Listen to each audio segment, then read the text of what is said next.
afternoon. I'm Daniel Miller and this is our daily news broadcast for Saturday 9th of January of 2021. Welcome to our channel and thank you for joining us, and thank you also for messages of support and with some feedback that were coming to us during the week. Very grateful to all of our community members for all of your thoughts and views, indeed for some suggestions as well. We'll have a look at some of these a bit later, but first of all, as we are getting lots of interesting news on the wire, we'll just jump in and have a look at everything that's been arriving to our desk overnight. So let's have a look first at all.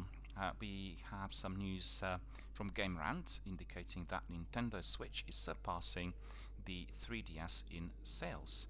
So that's quite interesting. We know that these consoles have been very popular, and we are hearing that following an incredibly successful sales year in 2020, the Nintendo Switch has surpassed the Nintendo 3DS in overall lifetime sales. So let me have a look. According to sales tracking website, VGD Nintendo Switch has surpassed the Nintendo 3DS in overall lifetime sales. So charts notes that the Nintendo Switch has sold over 76 million units, beating out the Nintendo 3DS lifetime unit sales of 75,906,986 units. So really, it's not very greatly significant, but still, considering we got 75 million and 76 million, we are talking about maybe 1 million extras. So really quite really formidable news for Nintendo overall. Well done, and indeed I applaud all the works that he put into the console and everything that's been delivered over the years. I've watched Nintendo from the beginning.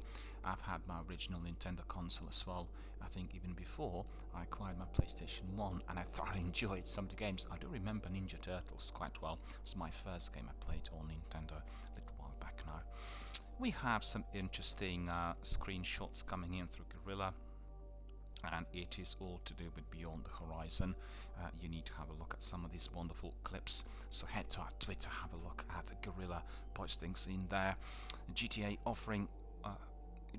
Online offering bonuses in multiple vehicle related modes, so that's really very interesting for all of us who are still enjoying the wonderful game online. And we are hearing that they're offering bonuses on GTA Dollar and RP missions, final week collectibles from the Cayo Perico heist, and lots of in-game discounts this week. So if you are a Grand Theft Auto Online gamer, you need to have a look ASAP in order to snatch some of the goodies. Make sure you get them as early as possible.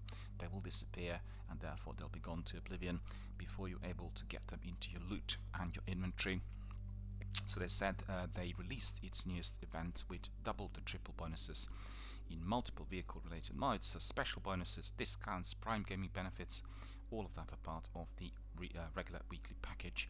Considering that this is the last week of celebrations of the release of the Cayo Perico heist, we've seen lots of adverts on various online platforms for that. I watched those on Xbox channel and really truly delightful. Not tried them, but they looked really incredible.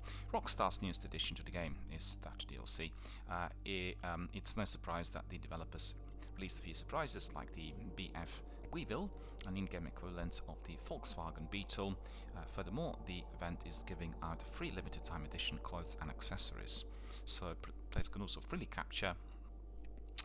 acquire limited time edition clothing that will be rewarded to players who have completed the scoping mission, prep mission, and the final mission in the Cayo Perico heist. Make sure you get some of these. Really, if you are building a community, we talked about that earlier in the week, you really will need some funky outfits. If you are a gamer who's not running a Twitch or YouTube streaming channel, your best bet is wearing funky outfits and getting into those social hubs, the arenas where people meet together. Because with an unusual, rare, or very trendy outfit, you'll be attracting attention in the same way as you would have done out there in real life, and you will get some people coming in and asking you questions and perhaps wanting to team up with you, play the game together with you, and they'll become your new friends and community members. So remember, this is quite an important part of online activity.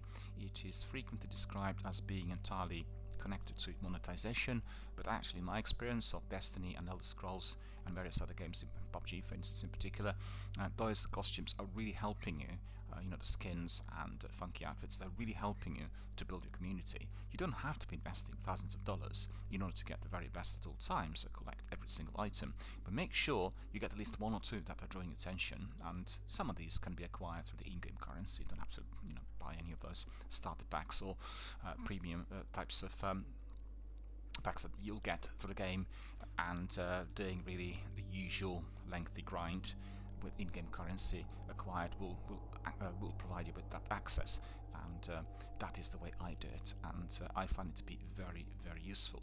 In Destiny 1 we made lots of new friends through interesting outfits, but you will be familiar with Destiny systems where you're constantly getting new loot and new armor, and therefore you can display it in there, you can be showcasing it, and it works the best if you have your clan coming in together with you, like 4 or 5 people, 6 people coming together and doing certain activities in the tower, and that's the social hub in Destiny, and then all the other people see that these guys are dancing or showcasing weapons or doing something else, which is quite familiar, quite funny and entertaining, and therefore they'll become more familiar with the clan, and they'll perhaps want to do some tournaments and get together on Friday nights to do raids.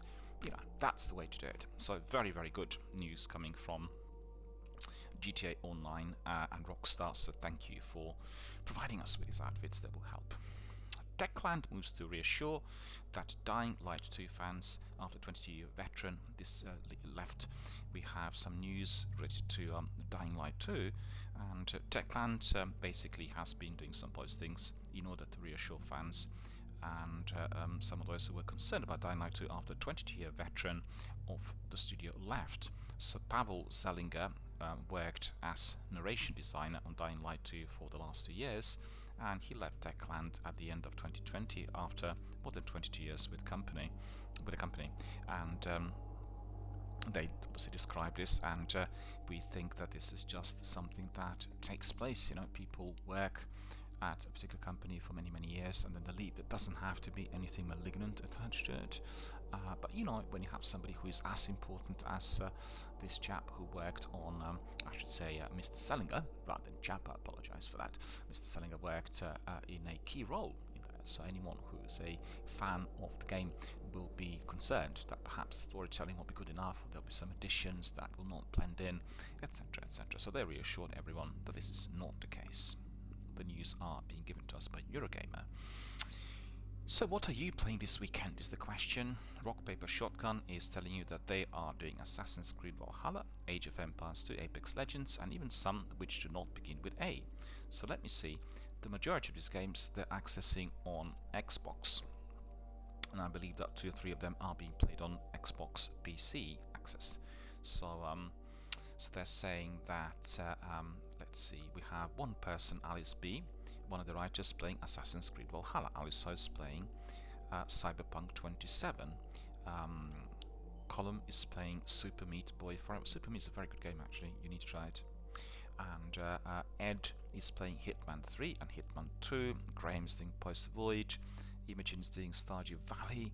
Apex Legends new boxing ring. Well, Apex Legends will have new content thrown in very shortly, so make sure you collect everything that is to be had within the current season. And I played a bit of it during the last couple of weeks, and it was great. Always, going back to Apex and doing a few matches is very, very rewarding, particularly if you do it with your old clans and your old teammates. So highly recommended. I talked about Apex quite a lot here recently on my broadcast because I thought the game really excelled in every way, and I also felt that the original product that had lots of glitches and technical issues and very poor hit ratio and all kinds of speed issues to do with accessing servers, completely resolved. It works beautifully, and it's very polished, very smooth gameplay, no drops on frame rate, and I think hit ratio has been magnificently improved. I played it the other day with a team, and I was able to get quite a few eliminations, which previously was very hard due to my internet speeds. So obviously they tweaked the access and the speeds, and it really worked very well. So I'm in awe of Apex, and if you're considering what PvP to play, I would say always you have 3 that you need to choose from. First of all, it's Warzone, the very best, then you have PUBG, then you have Apex. Each one of the games is significantly different, and you will find that PUBG is a true survival game, and you've got to be really careful and really on your toes, because it's just like one shot, one kill, and there's no way back. With Warzone, you get your teammates to buy you back, they can revive you, they can help you. The actual revival time is a lot longer than in PUBG, and it's very much based on team effort. I think PUBG is a team effort game, but you do get the solo elements popping up even if you're doing it in trios, because in order to survive you have to spread out a bit, and you're not really doing the kind of tight section attacks or the same kind of strategies that you would apply in Warzone. So it's actually ideal if you're combining it with Warzone, as they're giving you the opportunity to experience that similar sort of terrain from a very, very different viewpoint, and the tactics are significantly different. The only similarity is in its in-game mechanics, and you will have again the circle shrinking in, and the speed of the circle is different to what you have in Warzone, and the tactics where people are sitting on the circle and moving together, within the very edge, is very, very similar. But the way they do it and the way they engage the enemy, the way they sort of use the tactics in order to win, is significantly different. Apex is a lot more of a pacey game compared to the other two. There's a lot of adrenaline, a lot of early contact. They're sort of smaller maps, although not as tight as they were at the beginning. And also it's very colourful, lots of bright colours in that flashing light, so if you're sensitive to bright blue or yellow, beware, you will be affected by that. I mean, I certainly was. And on the other hand, it has a very, very wonderful selection of playable characters. They're very entertaining, they have lots of puns and memes which you can use within the game. You have pings in order to communicate with others, and overall you'll have a lot of fun doing it. It's a bit like Borderlands meeting Titanfall. That's the best description, I think, of the game, and I've played it on and off already for 2 years. I played a lot of it during the first couple of months, but it's just one of those games when once you've been in it for quite a while, unless you are continuously doing that game as the main the main activity on your channel, then you will be obviously migrating to others and trying out some of the other things on offer. And always great to come back, and always great to have a couple of hours of wonderful matches in Apex. Highly recommended. So as I said, you got 3 to choose from. Jake is playing No Man's Sky. I still need to play this game. I've got it on my system. I downloaded it a couple of months ago. It is accessible through Xbox Game Pass, and I've not played it yet. And I really need to do it. But very many games are there and very little time. And I've got to say, in the course of last year, I really kind of hopped through different games quickly, and I really disliked that. You will have a game that kind of grabs you, like Nightcall, for instance, which I'm streaming as part of DRBMiller introducing, and then you just don't engage with the content, you don't soak up all the interesting bits, you just quickly have a look, move on, and that's not really my sort of thing. And I think having a look in order to do prelims is fine, and you need to come back then to maybe 1 to 3 games. Each one will need to represent a different type of genre. So for instance, 1 battle royale and 1 immersive open world RPG, and then 1 game that's just based on storytelling, and that's about it. You can have 1 fighting game, you can have 1 open world game, and a battle royale in addition. What I'm trying to say, the game that requires all of your attention in terms of you watching, following the story, doing the campaign, remembering the characters, remembering the plot, it's very unwise to do that, to double up, like for instance playing Fallout 76 with Mass Effect and Valhalla. It's not going to work. You'll be all over the shop, you won't remember anything, and it's like one game that requires massive attention needs to be the main game you're doing at that time. So at the moment, people would choose in between Valhalla, Cyberpunk, and Watch Dogs. That's Watch Dogs Legion. These are the 3 games that are requiring a lot of time, a lot of input and exploration, and it's the best if you do them in sequence. As we heard from Jeff and Larry on Xbox, they also tried those games, had a look at them, and then obviously played them in sequence, which was the very best.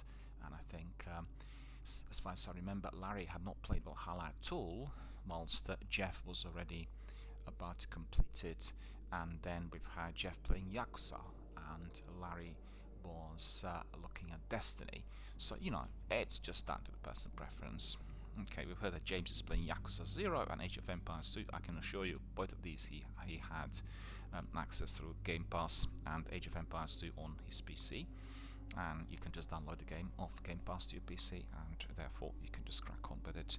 And then we have Nate doing Hades and Ollie playing Factorio. So really a very, very good selection of games. Well, I told you, you can choose from literally almost 1,000 games if you are a subscriber to Game Pass and PS Now services. Plenty to choose from, lots of blockbusters. I personally swing towards Game Pass. I think they have a more interesting, more careful selection, perhaps fewer games compared to PlayStation, but PS Now services I meant.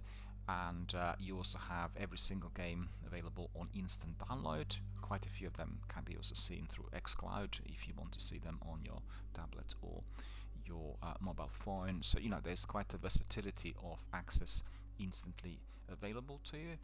And yesterday I looked at Dragon Quest XI, the game I played on my setup on 60-inch screen, and I looked at it through my Xbox Game Pass app that I have on my Sony Xperia 5.2 Android phone, and I have to tell you, it looked awesome. Probably looked even better than what I have on my Bravia, and it's to do with the way the graphics come across as very, very smooth and polished. And the only thing with Xbox XCloud access, which is of great concern at the moment, is your Wi-Fi speeds. I mean, I have really very high quality Wi-Fi, but it does seem to be causing problems. It doesn't seem to be fast enough for what they offer, and I think it's likely that the same experience will be even more present if you are accessing games on the latest new generation consoles, PlayStation 5 and Xbox Series X, and that is to do with the quality of graphics, the density and the bandwidth they use.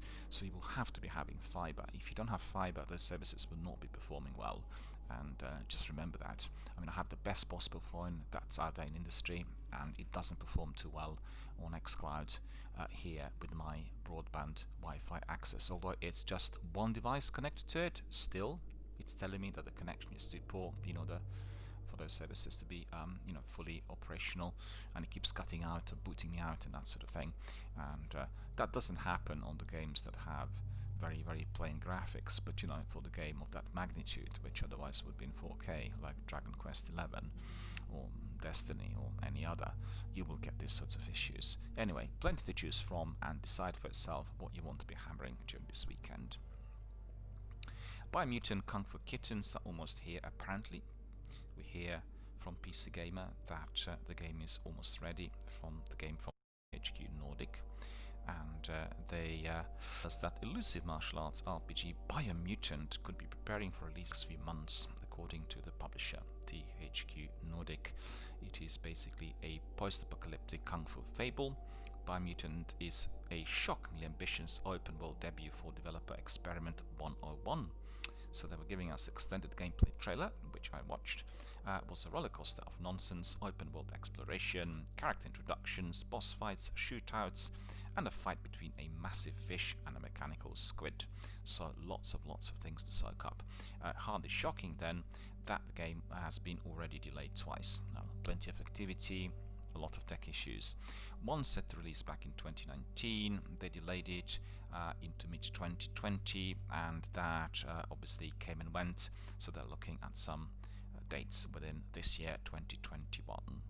So that's looking good. Okay, looking forward to that. If you're interested in Biomutants Kung Fu Kittens, head to my Twitter, access the posting, which is telling you that all of that will be found on PC Gamer, and you can have a look at everything in depth.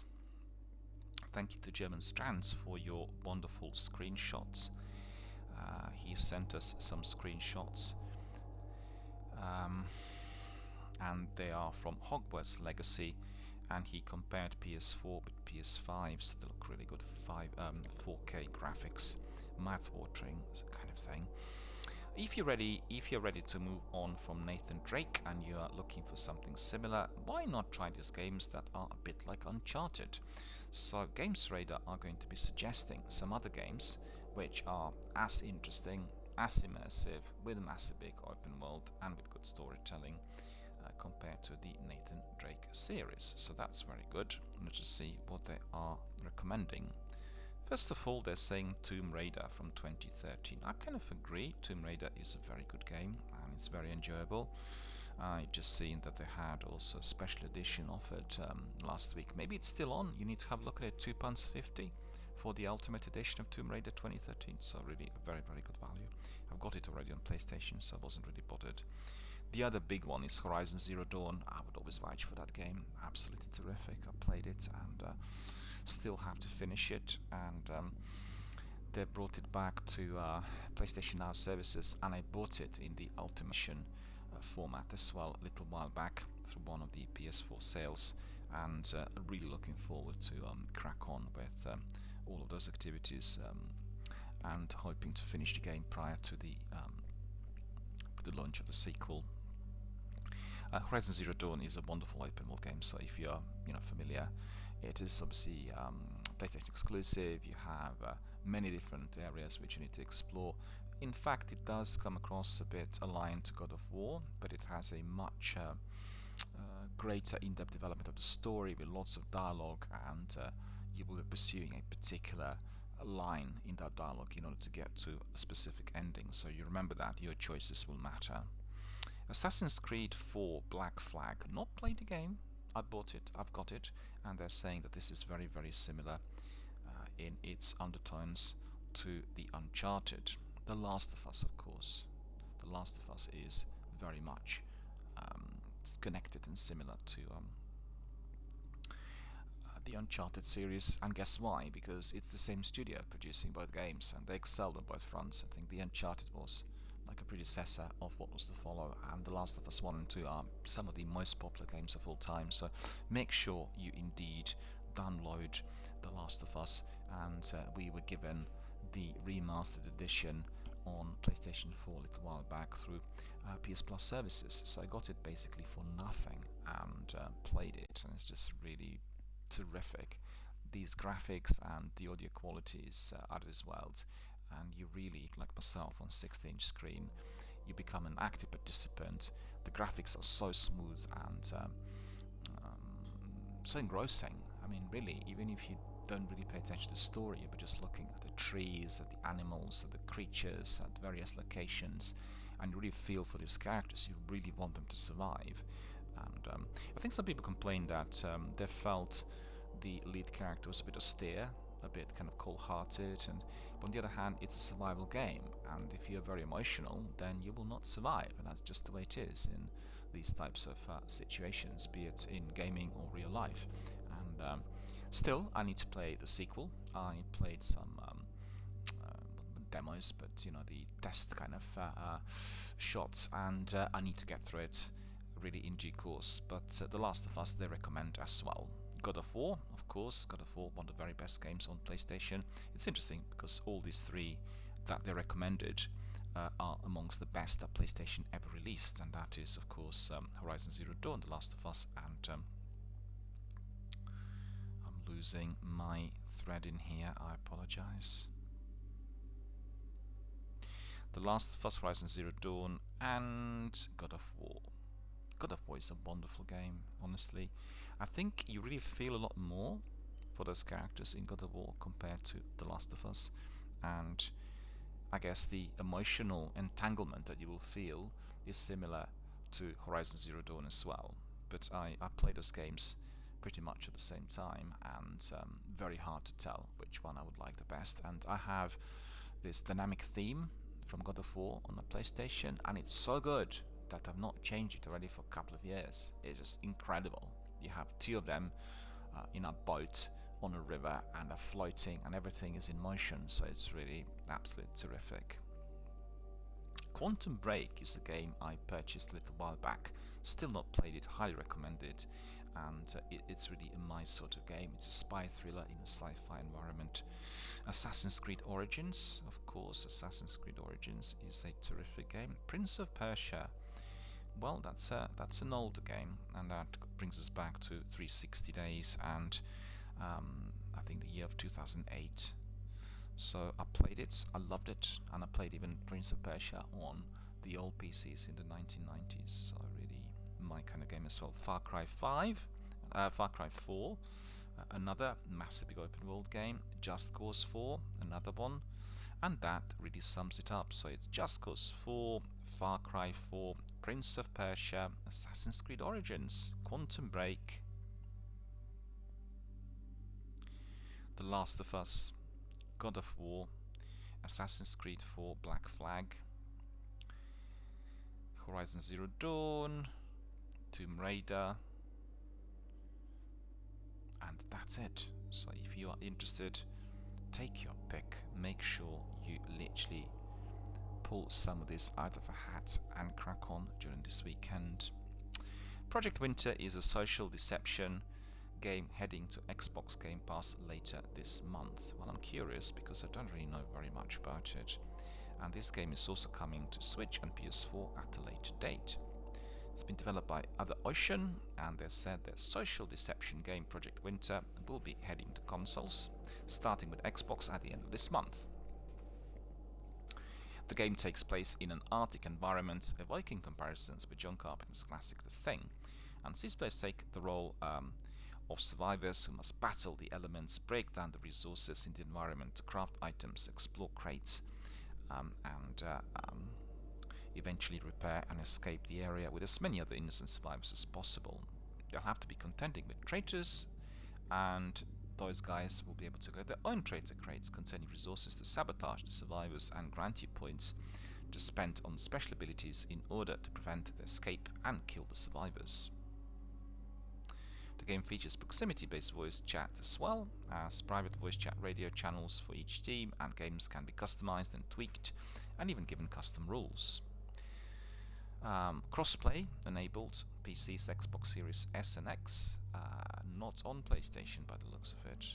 So they said that the PS release will come in due course. So if you're interested, if you're a fan of Carpenter's The Thing and the icy polar heights where you are battling all these nasty monsters, well, this might be indeed your bag.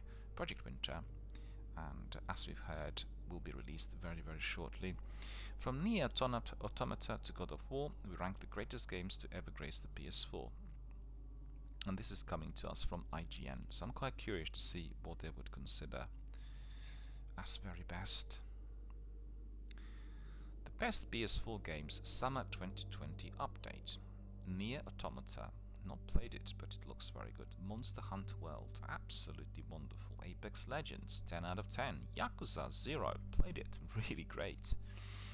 Tetris Effect, I've not played it, but I did watch presentations through those on the Xbox had their major presentation when they launched the new console. You will say the console launch presentation, and Tetris Effect was one of those. It looked very, very remarkable. 4K next gen graphics and with lots of add-ons, so I still need to try it, but they're recommending it. Dreams, a very, very good game as well. Then Final Fantasy VII Remake, well, that's one of the very best games of the last decade. It's a no-brainer. You are going to be wanting to have that game, and obviously you want to play it as much as possible. Overwatch, probably one of the best FPS games with absolute terrific in-game graphics and likes and all kinds of interesting bits where you can take clips and enjoy the characters and connect with other teams.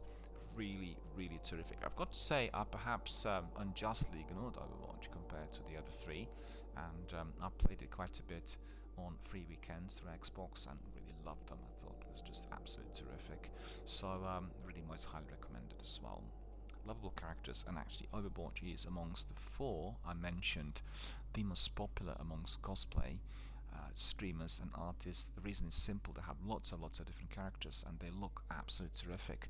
So if you are into making costumes, then Overwatch is going to be topping it for you, indeed also for your YouTube and Twitch streaming channels. Ratchet and Clank is a terrific game. You always need to revisit them. They're really, really entertaining. What Remains of Edith Finch, equally good, both on Xbox and PlayStation 4. Uncharted 4, A Thief's End. Well, as we've heard, Uncharted, one of the very best games ever created. Metal Gear Solid 5, The Phantom Pain is a terrific game. I played it and I loved it, just like any other Metal Gear Solid. Resident Evil 2, that's the remake, and I've not played it, so I can't tell you anything about it, but everyone who entered the vicious, deadly, world of survival horror in that game said that it was absolutely terrific compared to the old one.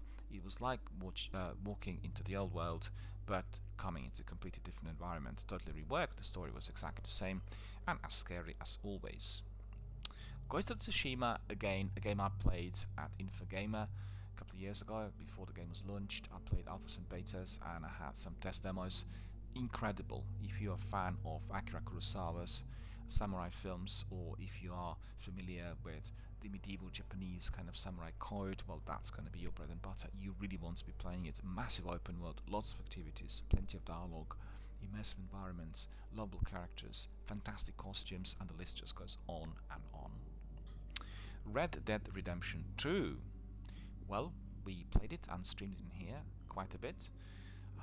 One of the best games ever created, what can one say? Really terrific. And it extends with Red Dead Online, and I got Red Dead Online, and I don't actually have Red Dead 2 here on either of the consoles, and the reason is simple: it's still extremely expensive, and the game's been around for quite a while, so I've been taking the benefits of free weekends playing it, and I went reasonably far. I think about 25% I completed.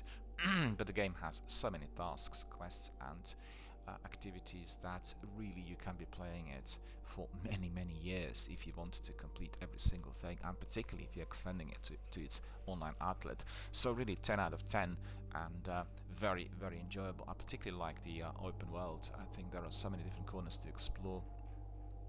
If you play GTA, you will know that you drive around, you discover different things in the locality where you are, and it's exactly the same in here. And loads of different characters. You can talk to many NPCs, plenty of dialogue, lots of cutscenes, and overall a lot of entertaining activities. So that's that's the most important thing about it. But its atmosphere, the overall experience of that part of US history, it's the end of the century, and it's just so beautifully represented. I can't really think of any other game that will come even close to it. I apologize, this mic doesn't want to mute properly for some in there, which is not what I wanted to do.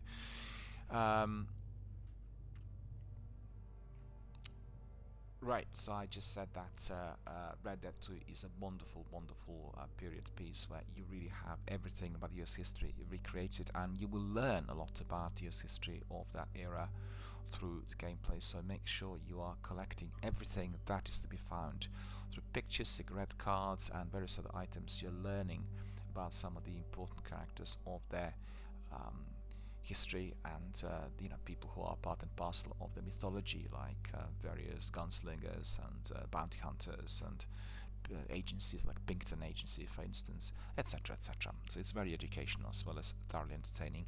Uncharted: The Lost Legacy. Well, fair enough, that's all very similar to... Oh, actually, I'm quite wrong. I'm not reading any more articles about Uncharted. It's about the best games on PlayStation 4, so Uncharted absolutely topping it. Control is a very good game, produced by Remedy, the makers of Alan Wake, and I played a bit of it, not completed the game, but certainly I'll come back to it. I played it on PlayStation Now services, and now we've got it on the Game Pass, so I'll be able to just migrate and start from the beginning. I don't think it's cross-platform, and try to complete the game. It's just that too many games out there, that's the trouble. When you are entering Red Dead 2, you're not going to be able to engage with Control that soon, because you'll spend a lot of time on exploring the Wild West, and etc.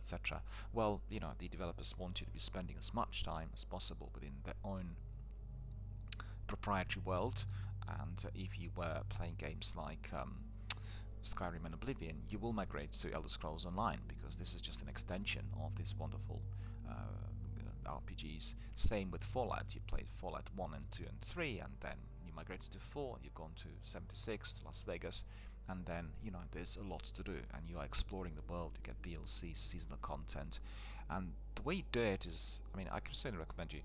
One of the best ways of doing it is you just complete the campaign first. You do everything in one go, and then once you complete the campaign, you know exactly what's happening story-wise, and then you can be popping in and out from time to time, particularly when you have new seasons kicking off, and entertaining the DLCs and extra content. So that's the way to do it. Don't really leave the campaign half-baked, because that is not really the way to do it, because you'll feel, first of all, some items and some areas of operation may not be unlocked, you may be finding yourself a bit stranded with having a lack of knowledge on the overall activity, so that you need to kind of do it back to back, finish the campaign, basically the main story, and then migrate to all the other activities, and therefore you will become an expert in pursuing everything that such game has to offer. So just like I said, Fallout 76 is a very good example. It's very similar to the other parts of the franchise. You will get into the story missions and side quests. You complete all of that, and then you can just migrate to all the other activities. It's a vast, vast world, similar to Destiny 2. There's lots of things to do, and you will never feel alone, isolated if you're doing it together with your buddies. And what's great about such world is that even if you're away for a couple of weeks, you come back, you really feel at home. You feel you've been there before, you know exactly what's going on, and you really kind of learn to appreciate both your buddies and the activity as well as the content, so the best possible. Marvel Spider-Man is a fantastic game, and if you have a chance, snap it up through some of the sales on PlayStation Store, and most highly recommend it. It's probably the best game that would have come from Marvel. It is full of beautiful storytelling, wonderful graphics, plenty of interactivity, great dialogue, and a lot of fun. So 10 out of 10 for me. Horizon Zero Dawn, we mentioned many times, of course. Grand Theft Auto 5, GTA Online. Well, it's a very similar concept, invented, produced, developed, and released by Rockstar, compared to Red Dead 2 as well. Just a different type of environment, but you recognize the way to do the game straight away, and a very, very good game. And anyone who's been with GTA from the beginning will tell you it's a world that's constantly evolving. You're getting new characters, you get new stories, new add-ons, and you will love it. So absolutely 10 out of 10. I've got to say I need to play a bit more of GTA Online compared to what I've done so far. But there's so many games out there, and if you're a streamer, your capacity to try out different things is greatly reduced. So there you are. I'm just trying to find my feet in the somewhat newish structure that I had to apply here to my everyday activities. Persona 5 Royale is a very good game as well, very popular with cosplayers. You've seen it probably on Twitter. Loads of people wearing those costumes and streaming the game, obviously dressed up and appearing as very funky and very trendy and very outgoing. And I really like those streamers, I have to say. I have several who are part of my community, and I generally find the overall idea to be very, very enticing, because basically you play Apex and then suddenly you are talking face to face with Wraith or with Mirage. People basically wear the costume that's identical. They look like this character. So you think, hang on a minute, I've just played the game with this character in there, and he's out there. I'm talking to him. I mean, it just raises the bar for any form of communication and interactivity. Taps into the fantasy world, and I think it is truly remarkable. And the quality content that some people provide is really mind-boggling, and of such high I have such high esteem for the quantity of work which is being put into this, because I've had some streamer friends who are also creating their own costumes. Just think about it. You are first of all purchasing the game, mastering your own position in it. Then secondly, you're buying materials, you're creating costumes, then you're wearing them, you're streaming yourself dressed up with the makeup, with everything. It's just like a full project that is being created literally from scratch, and people need to be praised and applauded for the time and effort which indeed they have invested in such activities. So Persona is another one they recommended, and wait a minute, what's that? That's number 5. So we're going down towards number 1. The Witcher 3 Wild Hunt, of course, one of the best games ever created, and we have Bloodborne, number 3. Well, I'm surprised really. They're really ranking Bloodborne always so highly, but that's because people adored Dark Souls, and Bloodborne is very, very similar. For myself, Bloodborne is very brutal and sometimes a bit unnecessarily so. On the plus side, it has absolutely phenomenal graphics. It really is mouth-watering if you are watching the game on 4K TVs or major displays like mine on 60-inch. It is incredible. Every single detail can be seen, and the world of that kind of it looks a bit like post-Victorian, but it's very, very scary and very deadly. So you really will find yourself terrified from time to time due to the quantity of threats and violence which are constantly on display in Bloodborne. And they said here that Bloodborne is a brutally difficult and immensely terrifying action horror game, and I absolutely agree with this description. It is very, very terrifying, and it's very difficult because of some of the beasts that you encounter and the tactics and strategies that you will need to deploy. And they didn't really allow you to be tweaking with the difficulty levels too much, which is part and parcel of that game, really. So definitely highly recommended. The Last of Us Part 2 ranked as one of the best games ever created, and what's number one? Well, no surprises. God of War still ranked number one and seen as the very best game of all times on PlayStation, and a game that really obviously is there, proprietary, exclusive, still there. If you have a chance, definitely buy it in its Ultimate Edition format, and they're offering it sometimes on as little as £12 or £13 through the PlayStation Store. Make sure you have it. You definitely, just going back to the list, you definitely want to have God of War, you want to have The Last of Us Part 2, you want to have Bloodborne, you actually want to have all of these games. All 25 are terrific, one better than another, and there's something for everyone's taste in there. You know, somebody who's not into survival games and horror will not go for Bloodborne. But actually, if you compare Bloodborne with The Last of Us, I think The Last of Us is scary, but it's not as bloody, it's not as terrifying. So you will have that degree of grading in there. If you're into a massive big open world, you may be considering the Uncharted or The Witcher Wild Hunt. If you are into action games that are exciting with some graphics and funny and entertaining gameplay dialogue, you'll go for Spider-Man, etc., etc. So lots of interesting things to choose from. We've heard that Microsoft Flight Simulator F15 will be released, and we received a date, I think, if I'm not mistaken. They said it is going to get some combative flair as third-party developer Just Flight prepares to release F15, so F15s are going to be integrated. And let me see, did I say anything about a date? F-15 fighter will make its debut on Microsoft Flight Simulator later this month. Okay, so it's later this month that we are going to be getting it. And they said this plane could be available as early as January the 18th, so it's about 10 days away. I've got to tell you, I really find that a bit terrifying, because I watched a couple of podcasts by Larry and Jeff on their YouTube hubs, and they talked about the realism of Flight Simulator, the fact that when you enter the simulation you really feel 100% like you're in a jet. And I watched also another podcast which was done with Tim Peake, I think, the other day, who indicated, and he's an astronaut, British astronaut, and a former fighter pilot, test pilot, fighter jet test pilot, right? And he said that this is the best way to train pilots before they actually get into a cockpit. And he said there will be no difference whatsoever. It is incredibly realistic, and it's the best way forward. So just think about it. It's offered free of charge on Game Pass, and people can learn to fly like that. I find it terrifying, because I think being a pilot does bear a particular kind of responsibility, and we know what happened with certain incidents that did involve planes. And honestly, I'm in two minds about this. But on the other hand, I watched trailers and developer diaries, and I've got to say, the visuals, if you are flying over certain cities, are incredible.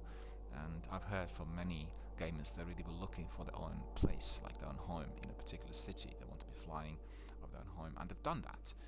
This was made possible because the realism of the entire environment that we have on Earth has been fully recreated. And if you want to be experiencing the world as it is from air, then that is the best game that will provide you with that easy access. So therefore, absolutely 10 out of 10. But as said, on one hand, I adore that degree of detail presented, and the ability given to us to basically check out the entire planet. But on the other, perhaps not as hot on somebody learning how to fly or pilot a jet, because obviously you're selecting various birds in there, and there will be different skills required in order to do it. So that's just my personal view. This Cyberpunk mod 2077 will let you fly, and we see that there is this interesting addition to the game, so that's sounding very good. And with the free fly mod for Cyberpunk 2077, you can leave the pavement behind and straight up fly. Simple tap of the 5 key activates your new superpower, so that is on PCs. And then it's just a matter of steering yourself through the air with WASD plus space and shift to change your elevation. Air travel has never been easier. So you got the free fly mod requires the Cyber Engine Tweaks mod to get running, so make sure you install the both. And soaring over Night City is nice because I was honestly disappointed. The writer tells us there weren't a couple of flying options in Cyberpunk 2077, but this made it really easy.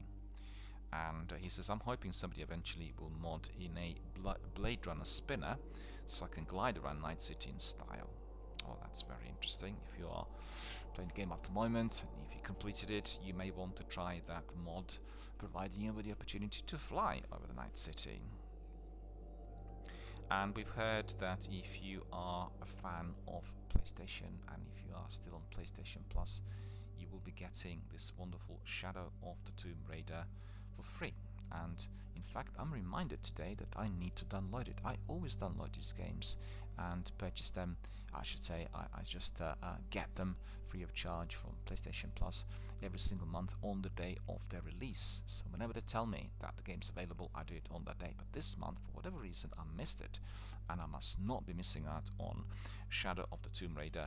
I played Alpha and Beta, and I played and I also did a demo. I did a free trial. I not purchased the game, and I loved it. I thought it was really wonderful with the open world and all the caves that Lara Croft was to be exploring.